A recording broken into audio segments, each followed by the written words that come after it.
Uncle, இன்ஸ்டாகிராமில் ஒரு question வந்திருக்கு. இசை தமிழன் எக்ஸ்ன்றவர் கேட்டிருக்காரு, ஜீசஸ் எதுக்காக மனுஷங்க மேலே இவ்வளோ அன்பு வச்சிட்ருக்காரு? இதுக்கு உங்கள் ஆன்சர் என்னங்க? ஒன்று இப்படி கேட்கலாமா, ஒரு தகப்பன் தன் பிள்ளையின் மேலே எவ்வளோ அன்பு வைத்திருக்கான், அதுதான். ஒரு தகப்பனானவன் தன் பிள்ளைக்காக என்னமும் செய்ய காத்திருப்பான். அந்த பிள்ளையோட உயிர் காப்பாற்றுவதற்காக என்ன வேணால் செய்வான். இதே தான் இன்றைக்கி ஆண்டவருடைய நிலைமையும் இயேசு கிறிஸ்துவோட நிலைமையும். இது வேத வசனத்துலேருந்து பார்ப்போம். யோவான் சுவிசேஷம் 3ஆம் அதிகாரம் 16வது வசனத்தில் வேதம் எப்படி சொல்லுகிறது, தேவன் தம்முடைய ஒரே பேரான குமாரனை விசுவாசிக்கிறவன் எவனோ அவன் கெட்டு போகாமல் நித்திய ஜீவனை அடையும்படி அவரை தந்தருளி இவ்வளவாய் உலகத்தில் அன்பு கொண்டார். அதாவது இயேசு உலகத்தில் வந்தது நோக்கத்தை இங்கே அதுதான் இங்கே கூறப்பட்டிருக்கிறது. அதாவது நம்ம எல்லாரும் பாவம் உள்ளவர்கள்.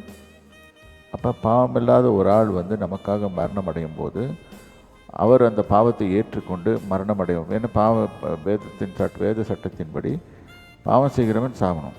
ஸோ அந்த மாதிரி அந்த சட்டம் இருக்கும்போது அந்த யார் பாவத்தை ஏற்றுக்கொள்கிறாங்களோ அவங்களும் சாகணும்.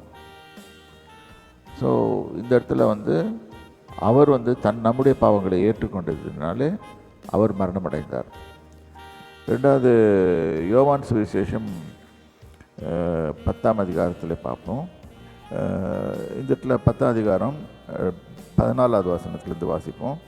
நானே நல்ல மேய்ப்பன், பிதா என்னை அறிந்திருக்கிறது போலவும் நான் பிதாவை அறிந்திருக்கிறது போலவும் நான் என்னுடையவைகளால் அறிந்தும் அறியப்பட்டும் இருக்கிறேன். ஆடுகளுக்காக ஜீவனை கொடுக்கிறேன். இங்கே ஆடுகள்னு சொல்கிறது அவர்கள் பிள்ளைகளுக்காக அர்த்தம். ஜீவனையும் கொடுக்கிறேன் அப்படின்னு போட்டிருக்கோம். அப்புறம் இன்னொரு வசனத்தில் பார்ப்போம், 28வது வசனம், நான் அவர்களுக்கு நித்திய ஜீவனை கொடுக்கிறேன், அவைகள் ஒரு காலம் கெட்டு போவதில்லை, ஒருவனும் அவைகளை என் கையிலிருந்து பறித்து கொள்ளவில்லை. இப்போ இயேசு கிறிஸ்து ஏன் அந்த கோரமான சாவை தெரிந்து கொண்டார்? ஏனென்றால் நாம் போக வேண்டிய அந்த பகுதியில் அவர் எடுத்துக்கொண்டதன் மூலம், நம்ம மீது அன்பு கூர்ந்தது நிமித்தம் அவர் எடுத்துக்கொண்டு அவர் அந்த இடத்துல நமக்கு பதிலாக அந்த இடத்துல பலியான போது, ஏனென்றால் வேதத்தில் ஒரு சட்டம் போட்டிருக்கு, ரத்தம் சிந்துதல் இல்லாமல் பாவ மன்னிப்பு உண்டாயிராதுன்னு சொல்லிட்டு. அப்போ ரத்த சிந்துதல் அங்கே பாவ மன்னிப்பை கொடுக்கறது. ஸோ ஒரு பரிசுத்தமானவருடைய ரத்தம் அங்கே சிந்தப்படும் போது நாம் எல்லோரும் கழுவப்பட்டு சுத்தமாக்கப்படுறோம். ரெண்டாவது, இன்னொரு வேதத்தில் இருக்குது இது, ஆனால் இந்த பகுதிக்கு கொண்டு வரப்படல.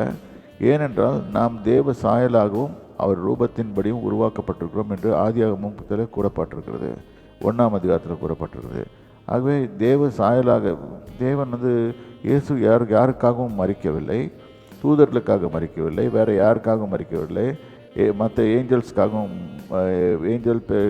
பிசாசோட தூதர்களுக்காகவும் மறிக்கவில்லை, நமக்காக மட்டும் மனுஷனுக்காக ஒன்றி மறித்தார். ஏனென்றால் அவர்கள் தேவனுடைய சாயலில் மட்டும் உருவாக்கப்பட்டிருக்கபடியால் அவர்கள் மீது அன்பு கூர்ந்து அவ்வாறு செய்தார்.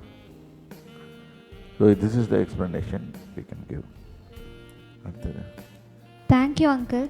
இது போல் உங்களுக்கும் நிறைய டவுட்ஸ் இருந்தால் எந்த ஒரு ஹெசிடேஷனும் இல்லாமல் எங்களுக்கு டிஎம் பண்ணுங்கள். எங்கள் சீனியர் பாஸ்டர் உங்களுக்கு ஆன்சர் பண்ணுறதுக்கு ரெடியாக இருக்கார்.